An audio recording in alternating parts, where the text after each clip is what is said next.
Here's a question for you. Has gaming ever been as hard as it was on the NES? The console that turned gaming into a household sensation also turned household walls into household halls. Let's take a look at some of the hardest NES games that prepared children for the fact that sometimes, life is just unfair.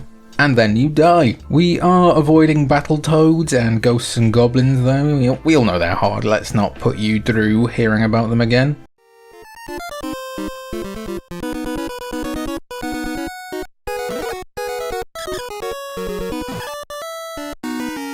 Now, just to clear this up, this isn't a definitive ranking of the hardest NES games ever made, just because difficulty can be so subjective at times. Some bosses you find easy can be someone else's white whale, so to speak, and vice versa. I did all of the bosses in Returnal first try, somehow, but I did die like 1,000 times in general. Still, most would tend to agree that Tower of Druaga lends itself towards the ball-breakingly hard side of the difficulty spectrum.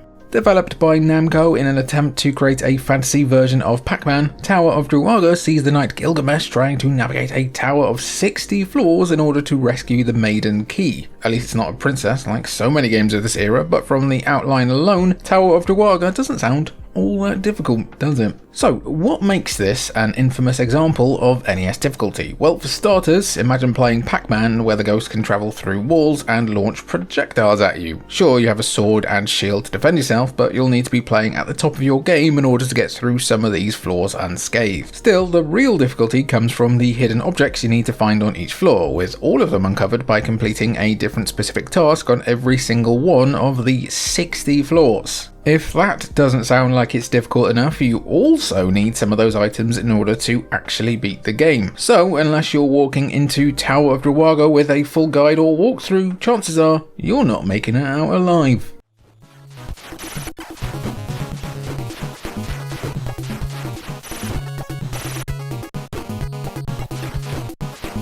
Now, we'll be the first to admit that if you know what you're doing, The Adventures of Bayou Billy isn't the hardest game in the world. A beat-em-up from Konami, Bayou Billy sees the fictional Louisiana bounty hunter Billy West, who has no relation to Philip J. Fry's voice actor, fighting against the crime lord Godfather Gordon and his goons across the swamplands all the way to New Orleans itself. Throughout the game's 9 stages, the majority of your time, specifically 5 of these 9 stages, will be spent scrolling left to right, cracking skulls along the way like every other beat-em-up you've ever played, and while the going does get tough, it's not impossible. The real challenge comes with the game's 4 other stages, which switch up the formula out of nowhere for many people. You see, during stages 2 and 7 and stages 4 and 5, the game turns into a rail shooter and a turbo tunnel-like driving section respectively, with the second versions of both of the stages ranking among some of the most taxing NES gameplay on the console. It's trial and error at its very core, requiring you to essentially bash your head against the wall to learn enemy placements and so on, so once you've got it down pat, it's not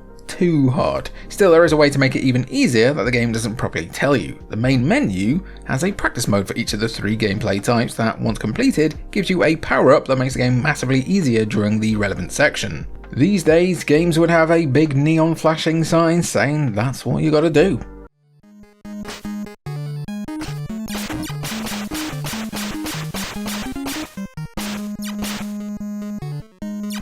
Gauntlet is probably the most famous example of a dungeon crawling action RPG not named Diablo, so it's a crying shame that there aren't way more of them in the modern age. Between the success of Diablo and other similar games like Path of Exile or the influx of dungeon crawling roguelikes such as Hades, there probably should be a couple more Gauntlet titles floating about. I know some of the comments would love to see the PS2 Gauntlet brought back in a big way, but I'm getting off topic. After being a huge hit in arcades, allowing players to play infinitely if they were good enough, Gauntlet was ported to the NES, and this is where the intense difficulty became much more prevalent. For starters, Gauntlet has no way of saving progress, and you've only got one character, so if you die, you lose your character, you lose your progress, and you need to start from the beginning, and then you lose your mind.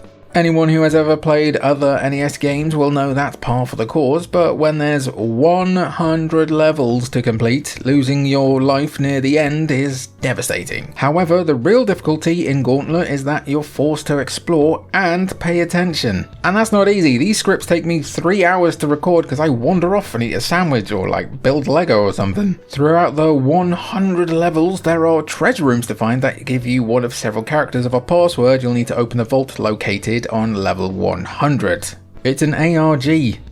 Kinda. If you haven't been keeping note or you enter the wrong password, it's game over, which is the kind of brutally hard game design you can't get away with these days. Finding a balance is key.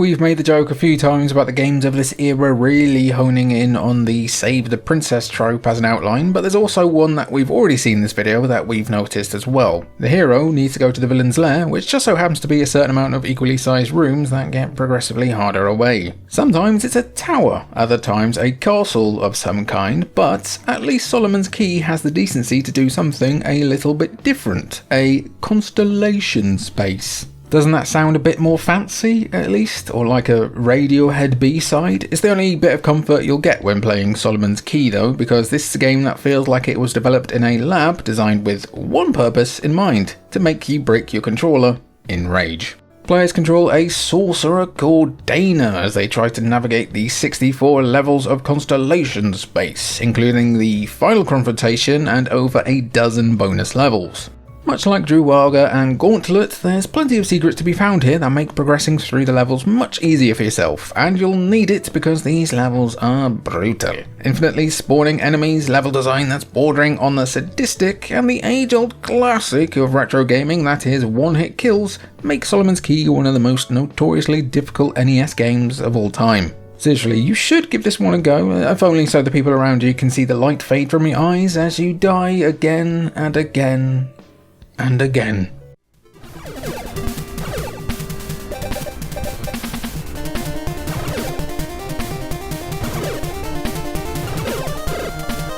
Some games are just incredibly difficult because they're a bit, let's be honest, shite, and don't really want you to play them. You're going to find it a bit more difficult to actually finish a game when the mechanics, graphics, sound, menu, sound again, font and everything else just feels so abhorrent. Festa's Quest is absolutely one of those games. Yes, Festa from the Addams Family. Festa. Remember Super Festa World 3?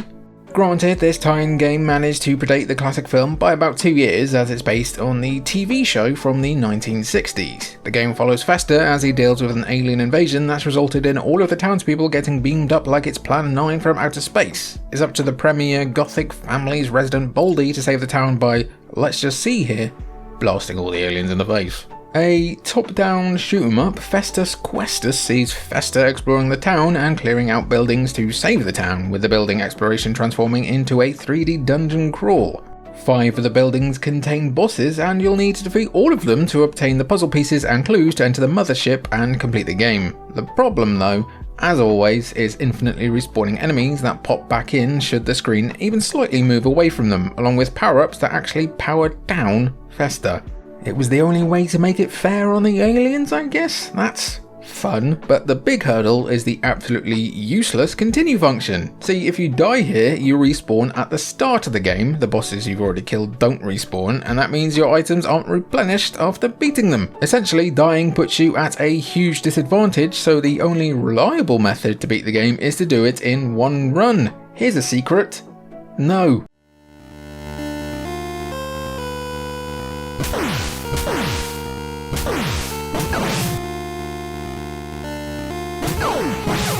Some games are hard because they're a test of your abilities and reflexes, but there's a different kind of difficulty that tends to keep people up at night as well. Games that are difficult because they're obtuse and weird. Golgo 13 Top Secret Episode definitely fits into the cryptic and weird category, which isn't all that surprising considering it's based on the Golgo 13 manga that's been going since October 1968 and has been putting out tankobon compilation books of its chapters as late as December 2025. If you've got room on your bookshelf for nearly 600 chapters across 219 books with plenty more chapters still needing to be printed, there's your reading recommendation right there. Hey, Cultured Vultures Book Club, anyone? I'll recommend The Day My Bum Went Psycho. It really did. It really did. We're not talking about how difficult the series is to get into though, we're talking about the game Golgo 13 Top Secret Episode. Much like Bayou Billy, Golgo 13 Top Secret Episode throws new mechanics and ideas at you like Patches O'Houlihan throwing wrenches. The opening level plays like a side-scrolling beat-em-up, like Contra but a bit slower, but you need to follow instructions and explore in order to find where you need to go, only to be shoved into a helicopter for a different, more intense shoot-em-up. Then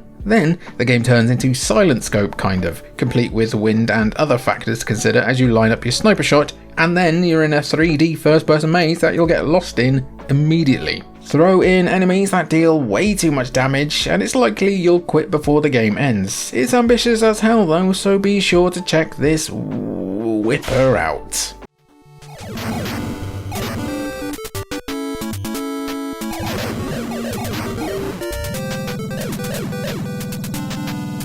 Shoot-em-ups of the NES era focused on one of two modes of gameplay. You're in a big ship doing big shooting, or you're a little man doing big shooting. It was big shooting either way most of the time, but Air Fortress is one of those rare games that allow players to experience both on one cartridge. The game follows the brilliantly named Hal Bailman as he defends his home planet from a group of 8 air fortresses and the aliens that are assigned to defend them. Each air fortress contains 2 levels, with the first one having players approach the fortress in Hal's starship in an attempt to reach the airlock, while the second level is all about trying to reach the core, setting a bomb, and escaping before it blows up. The challenge of Air Fortress isn't in the first section, though your performance in those levels will affect how hard the second stage is, as you need to collect energy and ammo that can be used inside the fortress. The real challenge then comes once you're inside the fortress, as not only do you need to find the core and plant the bomb without getting shot to smithereens, you also need to find your escape route that's in a different location to where you entered. Naturally, Air Fortress doesn't give you a lot of time to actually escape before being turned into space dust, and some of the layouts in the back half of the game are truly fiendish.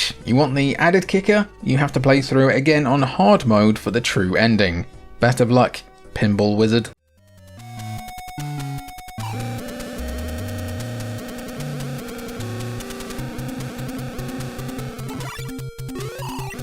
I don't know what I meant by that. Action RPG Legacy of the Wizard might have the reputation of being the hardest NES game ever created, but what's less known about it is that it's actually the 4th entry in the Dragon Slayer series, itself a precursor to the currently ongoing Legend of Heroes series. Half the difficulty comes in trying to figure out the timeline of a series like this, but that's not why Legacy of the Wizard has the reputation it holds. An open-world action RPG of sorts in what many would describe as a Metroidvania before the term was even coined by, of course, FIFA 95, players controlled the Drazel family as they descended into a dungeon that's home to an evil dragon named Keela. To do that, you need 4 crowns to unlock a magical sword conveniently named the Dragon Slayer, and use it in order to beat the game. Sounds simple in theory, right? But the problem is that the game is so vague at times, at least if you're not reading the instruction manual, that it's hard not to get flummoxed. Aside from combat being difficult anyway, each of the family members has their own strengths and weaknesses, but you need to use specific people in different parts of the dungeon to actually find the crowns. If that's not enough difficulty for you, you sick little mucker, important items like the shield, which makes combat so much easier, can only be located in a hidden store that you either need to know where it is ahead of time, or stumble upon in a sheer bout of dumb luck. Anyone out there who managed to beat this without a walkthrough or save states, we commend you. That's some serious dedication.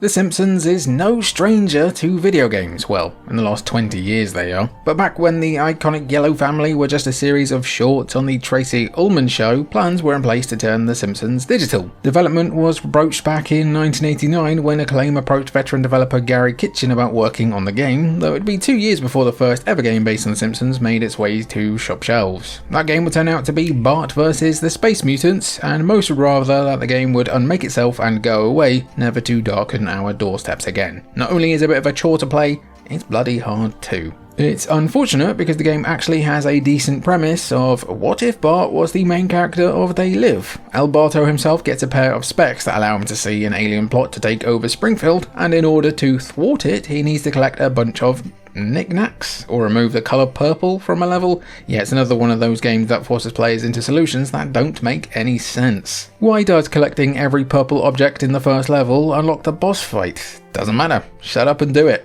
If you can. This strict mentality over what is essentially chores as a gameplay mechanic is compounded by the fact that controlling Bart in this 2D platformer feels like you're ice skating through molasses. It's generally difficult to play, both intentionally and otherwise.